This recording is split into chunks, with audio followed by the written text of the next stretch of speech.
Welcome to the regular midweek devotion from the Littleton United Methodist Church. Every Wednesday I try to post a short inspirational nature clip and then some thought-provoking idea, for better or for worse, and try to do it all within 15 minutes or less. This is January. I don't know if I've ever said this in my devotions, but my two least favorite months of the year are January and February. They are gray, they are dirty, the snow gets packed in and then it gets muddy and it's cold. I just don't like January and February. But here we are, well into January this year, and I'm just having a great time. Why? Man, the weather has been great. We started off January with warm weather, and we'd had a bit of a snow over Christmas, and we had a real heavy fog, and photographers love fog. Then the second week, we started off even better. If you can get any better than a heavy warm fog, we had the same high humidity, the same wanting to fog, but the temperature dropped, and we got what's called a hoarfrost, which means that all these little crystals were formed over just about everything. It has been so pretty. It only lasted for a short time in the morning as the sun was coming up, 15, 20 minutes, maybe 30, but it was worth it and has got me feeling good for the whole month. Because of these two beautiful mornings, first of this week, first of last week, I'm not going to show the nature clip that I normally show. I'm going to show you a few still pictures of the fog and of the frost, and I hope that they are as encouraging to you for this January as they were to me. And then I'm going to come back and share with you what I hope is a thought-provoking idea for this week.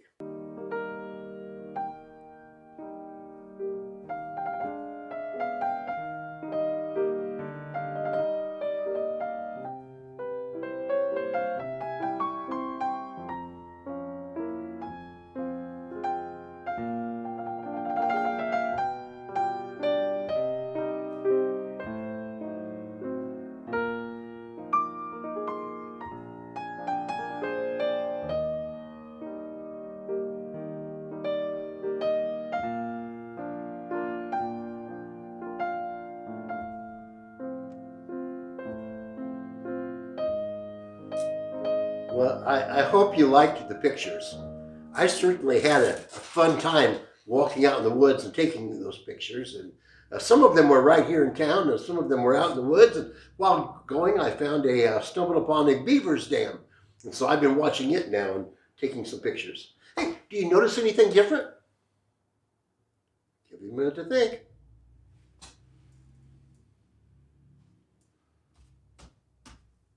The chair. Yep, that was a teeny weeny antique chair, and I'm a pretty big boy, and just wasn't very comfortable sitting on that thing. So I've got my old camping chair out now that has my soda with it. I feel more at home. This is kind of an antique too. It's going to go to the museum before long, and so is that. Just waiting for a pickup. Well, we're into January. Christmas is past. All of the decorations are pretty much down. This is where we had our Christmas tree this year, and it's all gone. And all the decorations out on the square are all down. So this season that follows Christmas is called Epiphany. Epiphany is a God sighting. Sometimes we just call it a manifestation and enlightenment. Some people would say, like the old cartoons, when somebody got a great idea, a light bulb would go off over their head, and it's like the light bulbs go off. But in particular, if you're speaking about God, like, I see God. That's what this season of the year is good for. In a lot of churches, some churches celebrate Epiphany and some don't, But in a lot of churches that celebrate Epiphany, um, January the 6th would be the day of Epiphany, and it would be the day we celebrate the wise men bringing the gifts to Jesus. And of course, the wise men were magi. They were Zoroastrians, probably from Persia in that area. They had seen a prophecy of the coming of a Jewish king, and they'd come to find him, but they were not Jewish themselves. And they were people that you wouldn't expect would come on a long pilgrimage to find Christ.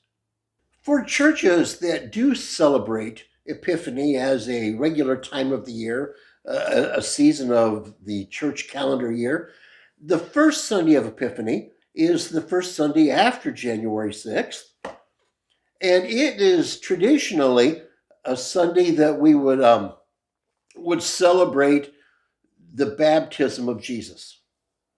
The scripture readings would be from maybe one of the Gospels in the baptism of Jesus or something else that would be like that. In our particular church, we were in Matthew this week.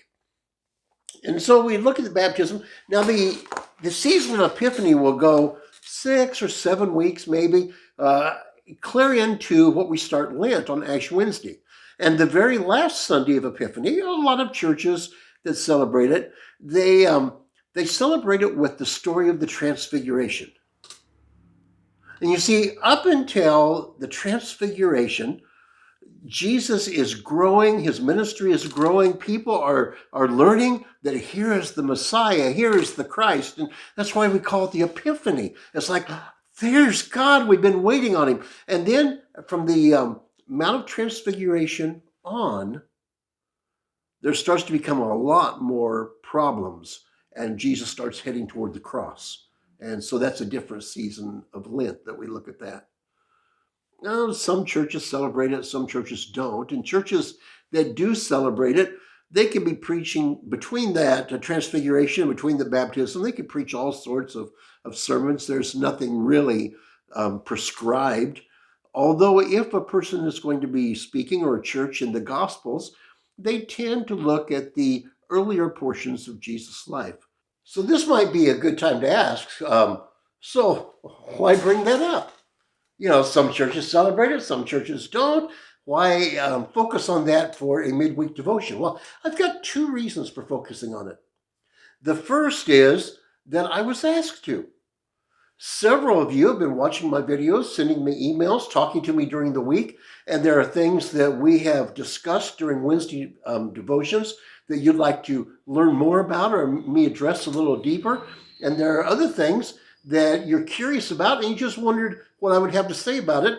And the seasons, not just Epiphany, but the seasons of the Christian year, of the church year, was one of the requests that somebody had that they'd like to learn a little bit more about it. So I'll add that. Now, the second reason, and that is, I want to encourage us to keep our eyes open to look for God this week, this month and next month. I mean, we always look for God, I suppose, but not the same way. In our particular church, there comes this part of the morning service. We do it every week, where I stand up and I ask, what praises, what prayer requests do we have? And then we just share as a church family about prayer requests that we have, we want to pray about, and praises where we're so thankful for things. But for the next 2 months, in January and February, I'm going to be asking, what praises, what prayer requests? Where did you see God at work this week? I want us to keep our eyes open for that light bulb to go off and say, oh, there's God. And I want us to share it with each other so we can encourage each other, because sometimes you get kind of down in the dumps and life doesn't go so well and you're just thinking, you know, where is God? Or as I said a week or 2 ago, C.S. Lewis would say, not where is God, but so this is God? And this is the time of year to encourage one another with God's sightings. So let me ask you before I go, where have you seen God at work in the past week? Perhaps next week, if I ask the same question, you might have a different answer. Well, may God bless you and watch over you. And even if you don't seem to see God, may God see you and take care of you this week until we get to come back together again on Sunday to worship Him, or next Wednesday for one of these devotions. God bless you.